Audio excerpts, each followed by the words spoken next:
मेरी शादी को 1 महीना हो गया, लेकिन अभी तक मैं अपने पति को ना देख सकी, क्योंकि वह रात को जब आते तो लाइट ऑफ करके कमरे में आते हैं और सुबह मेरे उठने से पहले घर से निकल जाते हैं। ये रात जानने के लिए एक दिन अपनी जगह नौकरानी को सुला दिया और खुद कमरे में छुप गई। जब लाइट जलाई तो मेरी चीखें निकल गई, क्योंकि अचानक से आने वाली नींद के झोंकों ने मेरी बंद आंखों को खोलने पर मजबूर कर दिया था। मैं पिछले 4 घंटों से अपने कमरे में बैठी अपने पति का इंतजार कर रही थी। अब तो बैठ बैठ कर मेरी कमर में भी दर्द शुरू हो चुका था। जब यूं ही जम्हाई लेते हुए घड़ी की तरफ नजर दौड़ाई तो रात के 1 बज रहे थे। मेरे तो होश उड़ गए थे। आज तो मेरी सुहाग रात थी, मेरी पहली रात, जिस रात पति पत्नी एक दूसरे से कई वादे करते हैं और उम्र भर साथ निभाने की कस्में खाते हैं। मैंने अभी तक अपने पति को नहीं देखा था।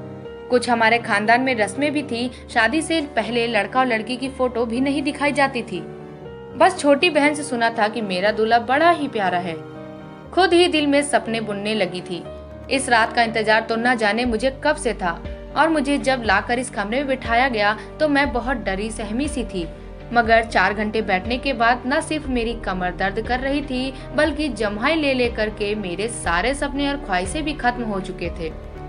एक बार तो सोचा कि उठ के बाहर जाऊं और जाकर देखूं कि आखिर मेरा पति कहाँ है, मगर फिर बाहर जाना मुनासिब नहीं लगा। जब नींद से बहने लगी तो यूं ही बैठे बैठे ब्रेड के क्राउन से टेक लगाकर सो गई। अब और इंतजार करना मेरे लिए मुश्किल था कि तभी दरवाजे का लॉक खुलने की आवाज आई। मैं हड़बड़ाकर आंखें खोलकर देखने लगी, मगर कमरे में तो खूब अंधेरा फैला हुआ था।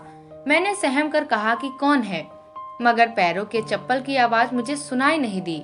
मैं सकपका कर बोली कि सुनिए जी, क्या ये आप हैं? ये कमरे में इतना अंधेरा क्यों कर दिया? क्या लाइट चली गई है? मैंने एक ही सांस में कई सवाल कर डाले थे। तभी गला खकार कर एक मर्दाना आवाज गूंजी, मैं हूँ आपका पति। इतना सुनना था कि मेरे दिल की धड़कन तेज हो गई। हालांकि मैं जानती थी उस वक्त मेरे कमरे में मेरा पति ही आ सकता है। ऐसा लगता था जैसे पति की आवाज सुनकर मेरी सारी थकान वहीं दम तोड़ गई हो। अब मुझे शर्म आ रही थी, मगर एक बात की हैरानगी हुई थी कि आखिर पति ने कमरे में आते ही अंधेरा क्यों कर दिया था। मुझे यह बात थोड़ी अजीब लगी। अगर लाइट चली गई थी तो मोमबत्ती या टॉर्च ही कमरे में ले आते। मैं आंखें फाड़ फाड़ के देखने की कोशिश कर रही थी कि जब मुझे एक मर्दाना साया सा अपनी तरफ आते हुए नजर आया। पति मेरे सामने आकर बैठा और कहने लगा कि माफ कीजिएगा, बाहर दोस्तों में गपशप लगाते हुए वक्त का पता ही नहीं चला। आप तो जानती हैं कि ऐसे मौके पर दोस्त कहाँ जान छोड़ते हैं। आप काफी थक गई होंगी, मुझे लगता है आपको सोना चाहिए। बाकी बातें हम कल कर लेंगे। मेरा पति तो बात करते हुए बहुत अटक रहा था। उसके मुंह से तो हकलाते हुए भी शब्द ठीक से नहीं निकल रहे थे। इसका हरगिज ये मतलब नहीं था कि उन्हें अटक अटक कर बोलने की बीमारी थी। वो तो यूं बात कर रहे थे जैसे मुझसे शर्मा रहे हों। उन्हें मुझसे शर्म आ रही हो। मर्द होकर उनका मुझसे शर्माते हुए बात करना मुझे बहुत परेशान कर गया था। फिर याद आया कि छोटी बहन ने भी बताया था कि दीदी, आपके मंगेतर बड़े शर्मीले किस्म के हैं। मैंने पति से कहा कि आपने कमरे में अंधेरा क्यों कर दिया? क्या आप मुझे देखना नहीं चाहते? जाहिर है एक औरत शादी की रात बस अपने पति के लिए ही तो सजती संवरती है, ताकि उसका पति उसे देखे, उसकी तारीफ करे। मेरी बात सुनकर पति कुछ देर खामोश रहा और फिर कहने लगा कि मैंने तो आपको जी भर के देख लिया था जब आपको मेरे पास लाकर बिठाया गया। आप बहुत खूबसूरत हैं और हमारे यहाँ एक रस्म है। मुझ पर किसी ने जादू करवाई थी ताकि मेरी शादी न हो सके, इसलिए पंडित जी ने बताया है कि तुम्हें कुछ दिन तक रात को अंधेरे में पत्नी के पास जाना है। मुझे ये बात बड़ा अजीब लगी, मगर उस वक्त मैंने इस बात को सच मान लिया, क्योंकि पहली ही रात मैं किसी बहस में नहीं पड़ना चाहती थी। उस रात मैं सोने के लिए लेटी तो मेरा पति पहले ही लेट चुका था। दिल में एक ख्वाहिश थी कि पति का चेहरा देखूं। आखिर वो मेरा पति बन चुका था। जब वह बारात लेकर हमारे यहाँ आए थे तब भी उनके चेहरे पर सेहरा बांधा गया था, जिसमें फूलों की लड़ियों में मुझे उनका चेहरा साफ दिखाई नहीं दिया था। रात गुजर गई। मैंने सोचा कि चलो ये रात भी गुजर जाने दूं, चंद घंटों की तो बात है। सुबह होते ही मैं अपने पति को देखूंगी। मैं पति के पहलू में सो गई। सुबह जब मेरी आंख खुली तो मैंने मुस्कुरा कर बेड के दूसरे तरफ देखा। मैं चौंक कर उठ बैठी, क्योंकि बेड तो बिल्कुल खाली था। वहाँ पर तो मेरा पति था ही नहीं। वॉशरूम भी खुला था। मैं हड़बड़ा कर उठ बैठी और कमरे से बाहर निकल आई। बाहर आकर देखा तो मेरी सास परेशान सी बैठी थी। मुझे देखकर उनके चेहरे पर फौरन मुस्कुराहट छा गई, मगर उन्होंने कुछ पढ़ते हुए मुझे इशारों से अपने पास आने को कहा। मैं उनके पास गई और साथ साथ आसपास अपने पति को भी देख रही थी कि वह कहाँ चले गए। मैं सास के पास गई तो उन्होंने फौरन मुझ पर फूंक मार दी। शायद वो कुछ पढ़ रही थी और वह मेरे लिए ही पढ़ रही थी जो उन्होंने मुझ पर फूंक मारा। यह देखकर मुझे पति की बात याद आने लगी। शायद ये मेरे और मेरे पति के लिए ही था। लगता था सचमुच में उन पर कोई जादू हुआ है। तभी तो सास भी मुझ पर कुछ पढ़कर फूंक रही थी। मैंने उनके पास बैठते ही सवाल किया कि वो कहाँ हैं। मुझे तो कहीं कमरे में नजर नहीं आए तो सास दूसरी तरफ देखते हुए कहने लगी, बेटा वो काम पर जा चुका है। मैंने घड़ी की तरफ देखा तो सुबह के 7 बज रहे थे और ऑफिस का वक्त 9 बजे से शुरू होता है। फिर 7 बजे वह कैसे चले जाएंगे। सास मेरी नजरों को देखकर सवाल समझ चुकी थी और कहने लगी कि बेटा उसके काम का कोई पता नहीं, वो अपने दोस्त के साथ मिलकर कारोबार करता है और दिल जब चाहे तभी घर से चला जाता है। तुम नाश्ता कर लो। मुझे यह बात बड़ी अजीब लगी। मेरा दिल चाहा सास से पूछूं क्या पति की शादी मर्जी से नहीं थी। ना ही रात को उन्होंने मुझसे कोई बात की थी और ना ही वो मेरा चेहरा देखें। कैसे चले गए भला? कोई अपनी शादी के अगले दिन भी काम पर जाता है क्या? मैं इसी सोच में गुम थी कि सामने वाले कमरे से एक लड़का निकला। मैंने उठकर देखा और जल्दी से अपना दुपट्टा सर पर ले लिया। मेरी सास मुस्कुरा कर कहने लगी, बेटी ये तुम्हारा देवर है। मैंने सरसरी सी नजर दौड़ाकर उसको नमस्ते किया तो वो आंखों से ही आंखें जवाब देकर बाहर चला गया और सारा दिन भी यूं ही गुजर गया। मैंने नोट किया था कि मेरी सास काफी परेशान दिखाई दे रही है, जबकि वो तो मिजाज की बहुत अच्छी औरत थी। हमारा रिश्ता होने के बाद वह कई बार हमारे घर आई थी। मैंने उनके चेहरे पर कभी उदासी नहीं देखी थी। थोड़ी देर में भी वह बहुत खुश मिजाज थी। मैं तो बहुत खुश थी कि चलो सास बहू में खूब जमेगी, मगर वो तो मुझसे बात भी गोया ख्यालों में डूबी हुई करती थी। मैं जब बुलाती तो ख्यालों से निकलकर मेरी तरफ देखने लगती। इस घर में मेरे पति सास के अलावा एक मेरा देवर भी था।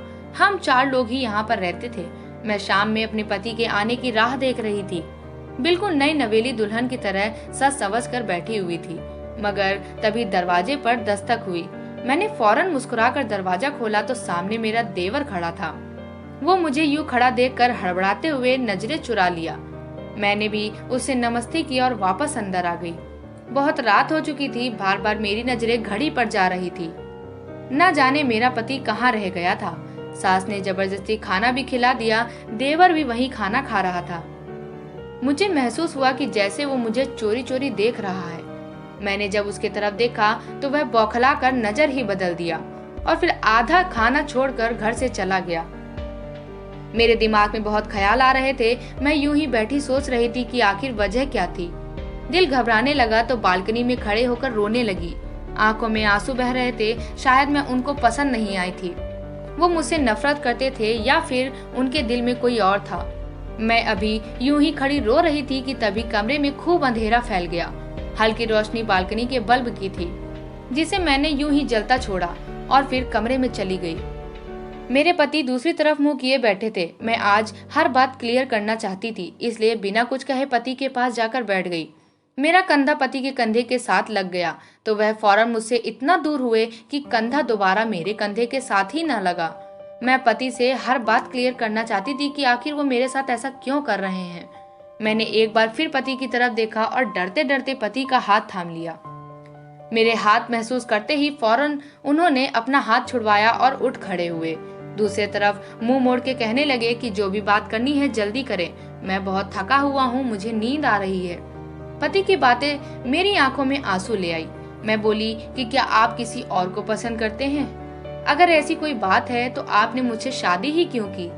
पति फौरन गला खका कर बोले कि मैं किसी और को पसंद नहीं करता, बस मेरी एक मजबूरी है। ना ही मैं आपको चेहरा दिखा सकता हूँ और ना ही मेरे पास वक्त है जो आपके पास बैठकर मोहब्बत भरी बातें करूं। मुझे भी गुस्सा आ रहा था। आखिर ये कौन सी मजबूरी थी कि मेरा पति मुझसे दूर भागे और मैं उसके पास आने की कोशिश करती रहूं। उस दिन के बाद कई दिन यूं ही गुजर गए और सारी रात मैं यूं गहरी नींद सोती रही कि मेरी आंखें फिर सुबह ही जाकर खुलती थी। सारा दिन पति घर से बाहर रहता था और फिर दूसरी तरफ मुझे न जाने क्यों ये महसूस होने लगा कि जैसे मैं किसी की नजरों में हूँ। लेकिन जब मैं इधर उधर देखती तो कोई नजर नहीं आता था। एक बार मैं शाम की चाय बनाकर अपनी सास के कमरे में जाने लगी तो उनकी आवाज सुनकर वहीं रुक गई। वो शायद किसी से फोन पर बात कर रही थी, बार बार एक ही शब्द दोहरा रही थी, पता नहीं कौन था। लेकिन मेरी सास उसकी विनती कर रही थी, न जाने मेरी सास को कौन ब्लैकमेल कर रहा था। मैंने जब उनके कमरे का दरवाजा खटखटाया और कमरे में दाखिल हुई तो वो फोन बंद करके अपने आंसू पोंछने लगी। मैंने उनके रोने की वजह पूछी तो वो कहने लगी उनका भाई है, उनसे नाराज है, कई साल हो गए हैं उनसे सीधे मुंह बात ही नहीं कर रहा, ना ही कभी उनसे मिलने आता है। वो उसकी फोन पर रो रो के विनती करती है। मेरा दिल अपनी सास की बात सुनकर उदास हो गया, मगर उसके बाद जो सच्चाई मेरे सामने आई मैं दंग रह गई थी। चंद दिन बाद ही सास की बहन उनसे मिलने आ गई, मुझसे भी बड़े प्यार से मिली, खाना भी हमारे साथ खाया। मैंने ये महसूस किया था कि सास और देवर दोनों को खाना खाना नागवार सा लग रहा था। मेरा देवर तो खाना खाते ही अपने कमरे में चला गया और जब देवर के ये तेवर मौसी ने देखे तो वो मेरी सास से कहने लगी, तुमने अपने छोटे बेटे का रिश्ता बचपन से ही मेरी बेटी से तय किया था, अब तुम मुझे बताओ कि कब मेरी बेटी को बहू बनाकर लाओगी। मेरी सास अपनी बहन को टाल मटोल कर रही थी। मुझे यह महसूस हुआ कि जैसे वो देवर जी की शादी अपनी बहन की बेटी से करना ही नहीं चाहती हैं। अगले दिन मेरी सास अभी सो रही थी कि मौसी जाग गई। मैं किचन में अपने लिए नाश्ता बना रही थी, तभी मौसी भी वहीं आ गई। मुझसे कहने लगी कि मैं उनके लिए भी नाश्ता बना दूं। मैंने उनके लिए भी नाश्ता बनाया और हम एक साथ नाश्ता करने लगे। मौसी मुझसे कहने लगी, बड़ा बेटा कहीं नजर नहीं आ रहा है, क्या अब तक सोया पड़ा है? कल से मैं आई हूँ, उस लड़के को मिलने की कोई भी इच्छा नहीं हुई। मैंने कहा, वो सुबह सवेरे ही काम पर चले जाते हैं। कहने लगी, चलो सुबह चला जाता है तो रात को तो वापस आता है। मैंने कहा, वो बहुत देर से आते हैं। मेरी बात पर मौसी खामोश हो गई थी, फिर अपनी चाय पीने लगी। मुझे एकदम से अपनी सास की भाई का ख्याल आया तो मैंने भी जिक्र कर दिया। मैंने कहा, आपके भाई साहब किस बात पर इतना ज्यादा नाराज हैं कि रोज मेरी सास उनसे विनती करती हैं, लेकिन वो हैं अपनी बहन पर जरा भी तरस नहीं खाते। मेरी बात सुनकर मौसी हैरत में पड़ गई। कहने लगी, कौन सा भाई? हमारा तो कोई भाई ही नहीं है, हम बस दो बहनें ही हैं। यह बात सुनकर मैं दंग सी रह गई। अगर मेरी सास का कोई भाई नहीं था तो वो रो रो कर किससे विनती कर रही थी कि वो वापस आ जाए, एक बार उनसे मिलने। मौसी जी नाउम्मीद हो गई थी। मेरी सास कहने लगी कि छोटे लड़के की शादी अपनी लड़की से नहीं कराना चाहती हैं।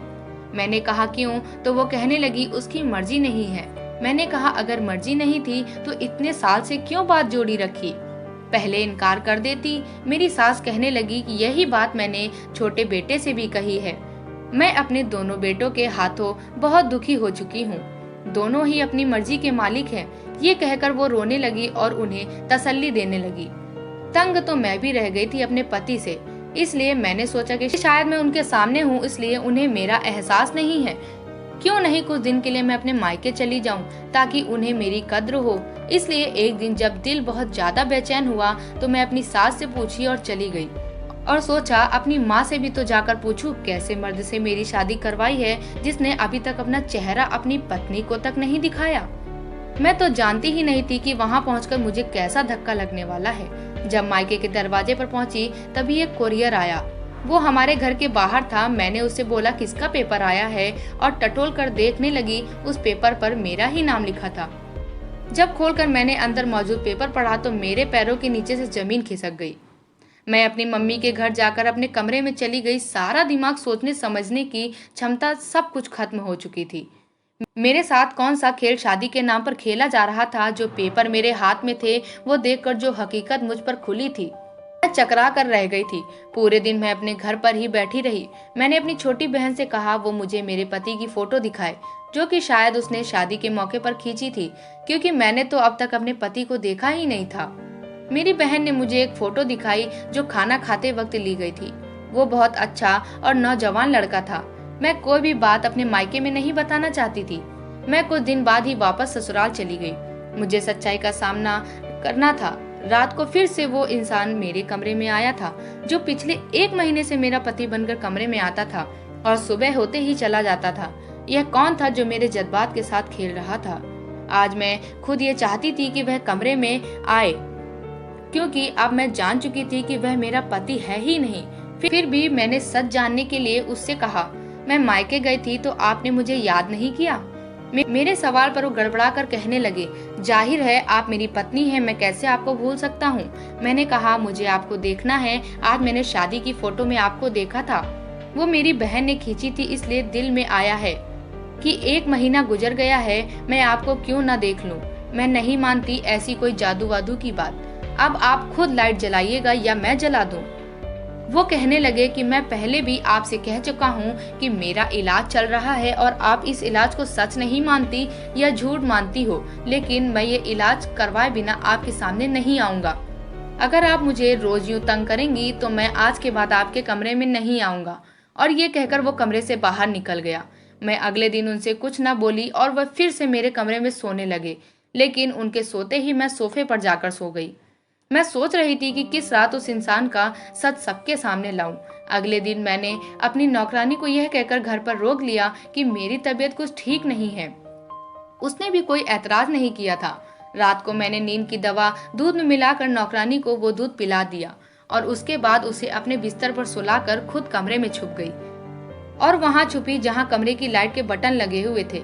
रात को काफी देर बाद वो इंसान मेरे कमरे में आया और बेड के दूसरे तरफ बैठ गया कि मैंने फौरन से लाइट जला दी और जब मैंने उस इंसान को देखा तो मेरे होश उड़ गए। वो तो मेरा देवर था। तो क्या पिछले 1 माह से मेरे कमरे में वही आ रहा था?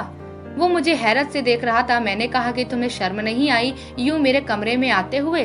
उसने कोई जवाब नहीं दिया। मैंने वो पेपर अलमारी से निकालकर उसके मुंह पर मारे और रोने लगी। वो पेपर डिवोर्स के पेपर थे, जिसमें खत भी मौजूद था जिस पर लिखा था कि मैं किसी और से शादी करना चाहता था, लेकिन मेरी माँ ने जबरदस्ती मेरा रिश्ता तुमसे कर दिया था और मेरे लाख मना करने के बाद भी मेरा तुमसे विवाह करवा दिया। लेकिन मैं शादी की रात ही भाग गया था और अब तुम्हें डिवोर्स पेपर भेज रहा हूँ ताकि तुम जिससे चाहो उससे शादी कर लो। उस वक्त मैं चकरा कर रह गई थी कि जब मेरा पति शादी की पहली रात ही भाग गया था तो कौन मेरे कमरे में आता है और मेरा देवर मुझे धोखा दे रहा था। मैंने उसका कॉलर पकड़कर उसे झकझोर के रख दिया कि उसने मेरे साथ ऐसा क्यों किया। वो कहने लगा, मैंने आज तक आपके साथ ऐसा कुछ नहीं किया कि आपको या मुझे शर्मिंदगी उठानी पड़े। मैंने जो कुछ किया अपनी माँ के कहने पर किया है, क्योंकि भैया शादी के रात ही भाग गए थे। मेरी माँ डर गई थी कि अगर यह बात फैल गई तो क्या होगा, इसलिए मुझे कमरे में जाने को कहती है ताकि आपको इस बात का शक न हो जाए और बात बंद मुट्ठी में ही रह जाए। लेकिन मैंने आपके साथ कुछ भी गलत नहीं किया। मैंने कहा, मैं यहाँ सिर्फ सच जानने के लिए आई थी। तुम्हारा भाई मुझे डिवोर्स दे चुका है, इसलिए मेरा इस घर से कोई रिश्ता नहीं। मैं अगली सुबह अपने मायके चली गई और सारी बात अपने घर वालों को बता दी। मगर कुछ माह बाद मेरी सास हमारे घर आई। उन्होंने मेरे घर वालों से माफी मांगी और अपने छोटे बेटे के लिए रिश्ता लेकर के आई। कहने लगी, अब अगर अपनी बेटी की शादी नहीं की तो आपको अच्छा रिश्ता नहीं मिलेगा। गलती मेरे बेटी की है या मेरी, और सजा आपकी बेटी को क्यों काटनी पड़े। मैंने अपने छोटे बेटे से बहुत विनती की कि वह वापस आ जाए, लेकिन वो नहीं आया। मेरे मम्मी पापा ने मेरा विवाह मेरे छोटे देवर से करा दिया। सच ही कहते हैं कि एक औरत ही औरत का घर बर्बाद भी करती है और आबाद भी। दोस्तों, उम्मीद करती हूँ आपको ये कहानी पसंद आई होगी। कहानी पसंद आई हो तो वीडियो को लाइक और चैनल को सब्सक्राइब जरूर करिएगा। धन्यवाद।